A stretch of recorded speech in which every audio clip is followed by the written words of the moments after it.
श्रीमद् भागवत महापुराण सप्तम स्कंद पंचमो अध्याय।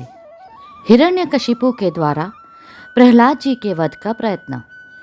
सप्तम स्कंद के चतुर्थ अध्याय में युधिष्ठिर ने पूछा, नारद जी, आपका व्रत अखंड है। अब हम आपसे यह जानना चाहते हैं कि हिरण्यकशिपु ने पिता होकर भी ऐसे शुद्ध हृदय महात्मा पुत्र से द्रोह क्यों किया। पिता तो स्वभाव से ही अपने पुत्रों से प्रेम करते हैं। यदि पुत्र कोई उल्टा काम करता है तो वे उसे शिक्षा देने के लिए ही डांटते हैं, शत्रु की तरह वैर विरोध तो नहीं करते। फिर प्रहलाद जी जैसे अनुकूल शुद्ध हृदय एवं गुरुजनों में भगवत भाव करने वाले पुत्रों से भला कोई द्वेष कर ही कैसे सकता है। नारद जी, आप सब कुछ जानते हैं। हमें यह जानकर बड़ा कौतूहल हो रहा है कि पिता ने द्वेष के कारण पुत्र को मार डालना चाहा। आप कृपा करके मेरा यह कौतूहल शांत कीजिए।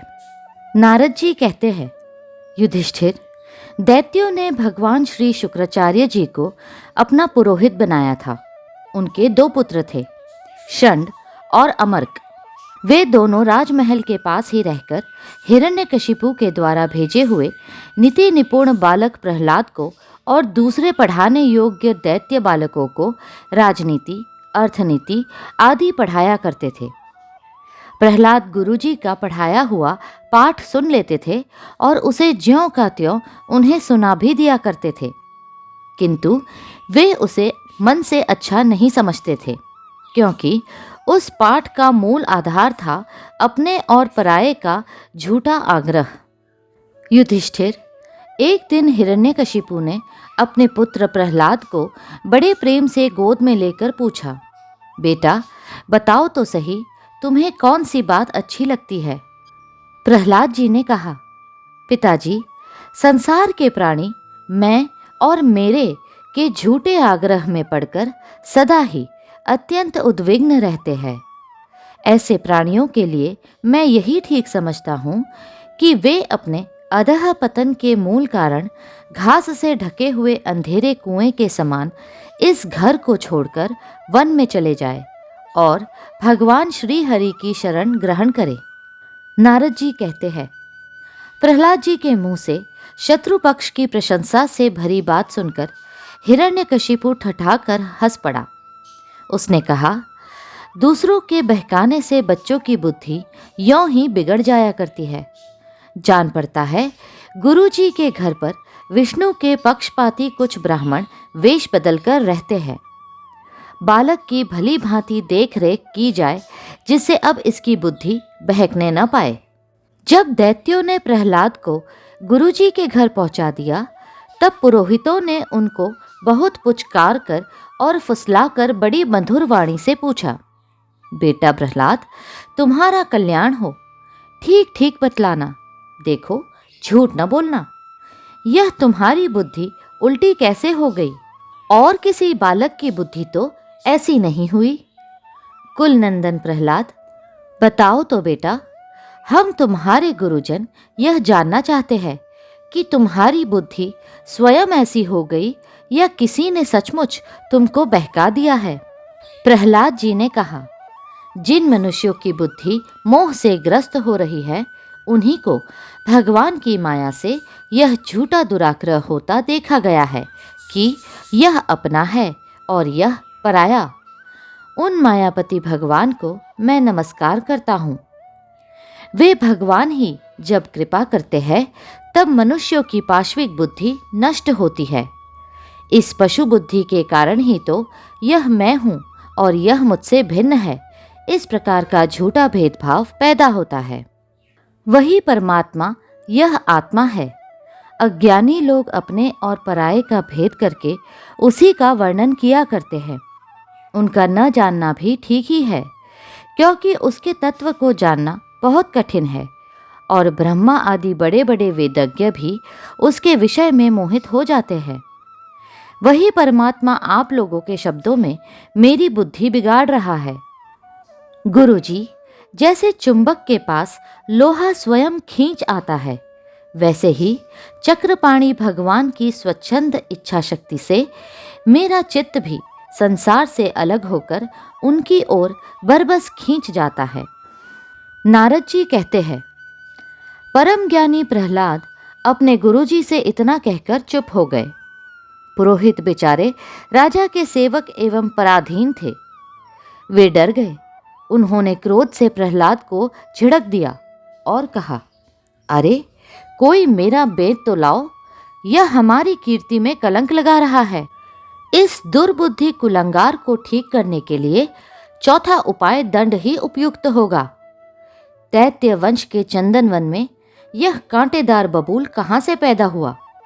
जो विष्णु इस वन की जड़ काटने में कुल्हाड़े का काम करते हैं, यह नादान बालक उन्हीं की बेट बन रहा है, सहायक हो रहा है। इस प्रकार गुरुजी ने तरह तरह से डांट डपट कर प्रहलाद को धमकाया और अर्थ, धर्म एवं काम संबंधी शिक्षा दी। कुछ समय के बाद जब गुरुजी ने देखा कि प्रहलाद ने साम, दान, भेद और दंड के संबंध की सारी बातें जान ली है, तब वे उन्हें उनकी माँ के पास ले गए। माता ने बड़े लाड़ प्यार से उन्हें नहला धुलाकर अच्छी तरह से गहने कपड़ों से सजा दिया। इसके बाद वे उन्हें हिरण्यकशिपु के पास ले गए। प्रहलाद अपने पिता के चरणों में लौट गए। हिरण्यकशिपु ने उन्हें आशीर्वाद दिया और दोनों हाथों से उठाकर बहुत देर तक गले से लगाए रखा। उस समय दैत्यराज का हृदय आनंद से भर रहा था। युधिष्ठिर, हिरण्यकशिपु ने प्रसन्न मुख प्रहलाद को अपनी गोद में बैठाकर उनका सिर सूंघा। उनके नेत्रों से प्रेम के आंसू गिर गिर कर प्रहलाद के शरीर को भिगोने लगे। उसने अपने पुत्र से पूछा। हिरण्यकशिपु ने कहा, चिरंजीव बेटा प्रहलाद, इतने दिनों में तुमने गुरुजी से जो शिक्षा प्राप्त की है, उसमें से कोई अच्छी सी बात हमें सुनाओ। प्रहलाद जी ने कहा, पिताजी, विष्णु भगवान की भक्ति के 9 भेद हैं। भगवान के गुण लीला नाम आदि का श्रवण, उन्हीं का कीर्तन, उनके रूप नाम आदि का स्मरण, उनके चरणों की सेवा, पूजा अर्चा, वंदन, दास्य, सख्य और आत्मनिवेदन। यदि भगवान के प्रति समर्पण के भाव से यह 9 प्रकार की भक्ति की जाए तो मैं उसी को उत्तम अध्ययन समझता हूँ। प्रहलाद की यह बात सुनते ही क्रोध के मारे हिरण्यकशिपु के ओंठ फड़कने लगे। उसने गुरुपुत्र से कहा, रे नीच ब्राह्मण, यह तेरी कैसी करतूत है? दुर्बुद्धि, तूने मेरी कुछ भी परवाह न करके इस बच्चे को कैसी निस्सार शिक्षा दे दी। अवश्य ही तू हमारे शत्रुओं के आश्रित है। संसार में ऐसे दुष्टों की कमी नहीं है जो मित्र का बाना धारण करके छिपे छिपे शत्रु का काम करते हैं, परंतु उनकी कलई ठीक वैसे ही खुल जाती है जैसे छिपकर पाप करने वालों का पाप समय पर रोग के रूप में प्रकट होकर उनकी पोल खोल देता है। गुरुपुत्र ने कहा, इंद्रशत्रो, आपका पुत्र जो कुछ कह रहा है वह मेरे या और किसी के बहकाने से नहीं कह रहा है। राजन, यह तो इसकी जन्मजात स्वाभाविक बुद्धि है। आप क्रोध शांत कीजिए, व्यर्थ में हमें दोष न लगाइए। नारद जी कहते हैं, युधिष्ठिर, जब गुरुजी ने ऐसा उत्तर दिया तब हिरण्यकशिपु ने फिर प्रहलाद से पूछा, क्यों रे, यदि तुझे ऐसी अहित करने वाली खोटी बुद्धि गुरुमुख से नहीं मिली तो बता, कहाँ से प्राप्त हुई? प्रहलाद जी ने कहा, पिताजी, संसार के लोग तो पिसे हुए को पीस रहे हैं, चबाए हुए को चबा रहे हैं। उनकी इंद्रियां वश में न होने के कारण वे भोगे हुए विषयों को ही फिर भोगने के लिए संसार रूप घोर नरक की ओर जा रहे हैं। ऐसे गृहसक्त पुरुषों की बुद्धि अपने आप किसी के सिखाने से अथवा अपने ही जैसे लोगों के संग से भगवान श्री कृष्ण में नहीं लगती। जो इंद्रियों से दिखने वाले बाह्य विषयों को परम इष्ट समझकर मूर्खतावश अंधों के पीछे अंधों की तरह गड्ढे में गिरने के लिए चले जा रहे हैं और वेदवाणी रूप रस्सी के काम्य कर्मों के दीर्घ बंधन में बंधे हुए हैं, उनको यह बात मालूम नहीं कि हमारे स्वार्थ और परमार्थ भगवान विष्णु ही है। उन्हीं की प्राप्ति से हमें सब पुरुषार्थों की प्राप्ति हो सकती है। जिनकी बुद्धि भगवान के चरण कमलों का स्पर्श कर लेती है, उनके जन्म मृत्यु रूप अनर्थ का सर्वथा नाश हो जाता है।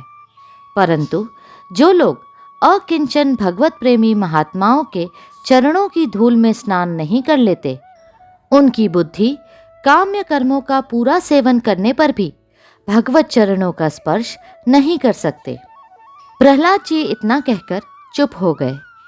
हिरण्यकशिपु ने क्रोध के मारे अंधा होकर उन्हें अपनी गोद से उठाकर भूमि पर पटक दिया।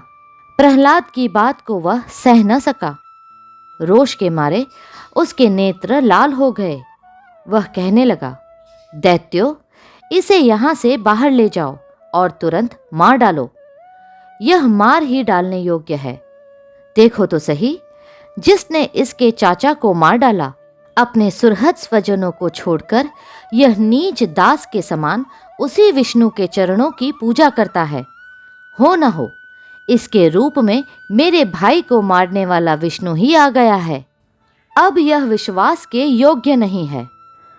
5 बरस की अवस्था में ही जिसने अपने माता पिता के दुस्त्यज वात्सल्य स्नेह को भुला दिया, वह कृतज्ञ भला विष्णु का ही क्या हित करेगा। कोई दूसरा भी यदि औषध के समान भलाई करे तो वह एक प्रकार से पुत्र ही है, पर यदि अपना पुत्र भी अहित करने लगे तो रोग के समान वह शत्रु है। अपने शरीर के ही किसी अंग से सारे शरीर को हानि होती हो तो उसको काट डालना चाहिए, क्योंकि उसे काट देने से शेष शरीर सुख से जी सकता है। यह स्वजन का बाना पहनकर मेरा कोई शत्रु ही आया है। जैसे योगी की भोग लोलुप इंद्रियां उसका अनिष्ट करती है, वैसे ही यह मेरा अहित करने वाला है। इसलिए खाने, सोने, बैठने आदि के समय किसी भी उपाय से इसे मार डालो। जब हिरण्यकशिपु ने दैत्यों को इस प्रकार आज्ञा दी, तब तीखी दाढ़, विकराल वदन, लाल लाल दाढ़ी मूछ एवं केशों वाले दैत्य हाथों में त्रिशूल ले लेकर मारो काटो इस प्रकार बड़े जोर से चिल्लाने लगे।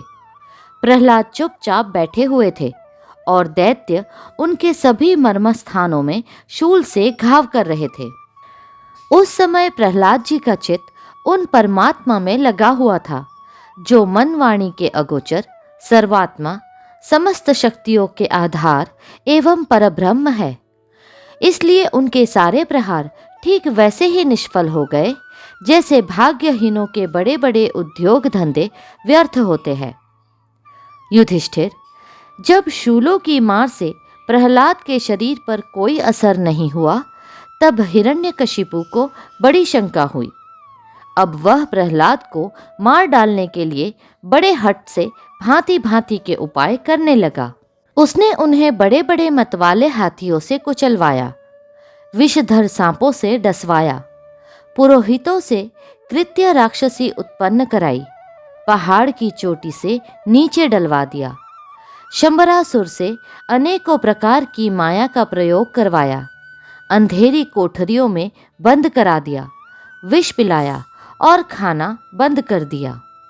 बर्फीली जगह दहकती हुई आग और समुद्र में बारी बारी से डलवाया, आंधी में छोड़ दिया तथा पर्वतों के नीचे दबवा दिया, परंतु इनमें से किसी भी उपाय से वह अपने पुत्र निष्पाप प्रहलाद का बाल भी बाका न कर सका। अपनी विवशता देखकर हिरण्यकशिपु को बड़ी चिंता हुई। उसे प्रहलाद को मारने के लिए और कोई उपाय नहीं सूझ पड़ा। वह सोचने लगा, इसे मैंने बहुत कुछ बुरा भला कहा, मार डालने के बहुत से उपाय किए, परंतु यह मेरे द्रोह और दुर्व्यवहारों से बिना किसी की सहायता से अपने प्रभाव से ही बचता गया। यह बालक होने पर भी समझदार है और मेरे पास ही निःशंक भाव से रहता है। हो न हो इसमें कुछ सामर्थ्य अवश्य है। जैसे शुनहशेप अपने पिता की करतूतों से उसका विरोधी हो गया था, वैसे ही यह भी मेरे किए अपकारों को न भूलेगा। यहाँ पाद्य पंक्ति में कहा है, शुनहशेप अजीगर्द का मझला पुत्र था। उसे पिता ने वरुण के यज्ञ में बलि देने के लिए हरिश्चंद्र के पुत्र रोहिताश्व के हाथ बेच दिया था। तब उसके मामा विश्वामित्र जी ने उसकी रक्षा की और वह अपने पिता से विरुद्ध होकर उनके विपक्षी विश्वामित्र जी के ही गोत्र में हो गया। यह कथा आगे नवम स्कंद के 7वें अध्याय में आवेगी। हिरण्यकशिपु ने सोचा, न तो यह किसी से डरता है और न इसकी मृत्यु ही होती है। इसकी शक्ति की ठाह नहीं है। अवश्य ही इसके विरोध से मेरी मृत्यु होगी। संभव है ना भी हो। इस प्रकार सोच विचार करते करते उसका चेहरा कुछ उतर गया। शुक्राचार्य के पुत्र षंड और अमर्क ने जब देखा कि हिरण्यकशिपु तो मुंह लटकाकर बैठा हुआ है, तब उन्होंने एकांत में जाकर उससे यह बात कही, स्वामी, आपने अकेले ही तीनों लोकों पर विजय प्राप्त कर ली। आपके भौहें टेढ़ी करने पर ही सारे लोकपाल कांप उठते हैं। हमारे देखने में तो आपके लिए चिंता की कोई बात नहीं है। भला बच्चों के खिलवाड़ में भी भलाई बुराई सोचने की कोई बात है? जब तक हमारे पिता शुक्राचार्य जी नहीं आ जाते, तब तक यह डर कर कहीं भाग न जाए, इसलिए इसे वरुण के पाशों से बांध रखिए। प्रायः ऐसा होता है कि अवस्था की वृद्धि के साथ साथ और गुरुजनों की सेवा से बुद्धि सुधर जाया करती है। हिरण्यकशिपु ने अच्छा ठीक है कहकर गुरुपुत्रों की सलाह मान ली और कहा कि इसे उन धर्मों का उपदेश करना चाहिए जिनका पालन गृहस्थ नरपति किया करते हैं। युधिष्ठिर इसके बाद पुरोहित उन्हें लेकर पाठशाला में गए और क्रमशः धर्म, अर्थ और काम इन 3 पुरुषार्थों की शिक्षा देने लगे। प्रहलाद वहां अत्यंत नम्र सेवक की भांति रहते थे, परंतु गुरुओं की वह शिक्षा प्रहलाद को अच्छी न लगी, क्योंकि गुरुजी उन्हें केवल अर्थ, धर्म और काम की ही शिक्षा देते थे। यह शिक्षा केवल उन लोगों के लिए है जो राग, द्वेष आदि द्वंद्व और विषय भोगों में रस ले रहे हो। एक दिन गुरुजी गृहस्थी के काम से कहीं बाहर चले गए थे। छुट्टी मिल जाने के कारण समवयस्क बालकों ने प्रहलाद जी को खेलने के लिए पुकारा। प्रहलाद जी परम ज्ञानी थे। उनका प्रेम देखकर उन्होंने उन बालकों को ही बड़ी मधुर वाणी से पुकारकर अपने पास बुला लिया। उनसे उनके जन्म मरण की गति भी छिपी नहीं थी। उन पर कृपा करके हंसते हुए से उन्हें उपदेश करने लगे।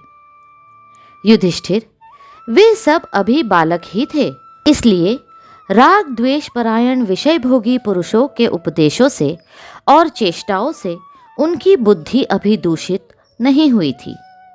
इसी से और प्रहलाद जी के प्रति आदर बुद्धि होने से उन सब ने अपनी खेलकूद की सामग्रियों को छोड़ दिया तथा प्रहलाद जी के पास जाकर उनके चारों ओर बैठ गए और उनके उपदेश में मन लगाकर बड़े प्रेम से एकटक उनकी ओर देखने लगे। भगवान के परम प्रेमी भक्त प्रहलाद का हृदय उनके प्रति करुणा और मैत्री के भाव से भर गया तथा वे उनसे कहने लगे। अगला अध्याय शीघ्र ही साझा होगा। कृपया करके लाइक, सब्सक्राइब और शेयर करें। हरे कृष्णा कृष्णा कृष्णा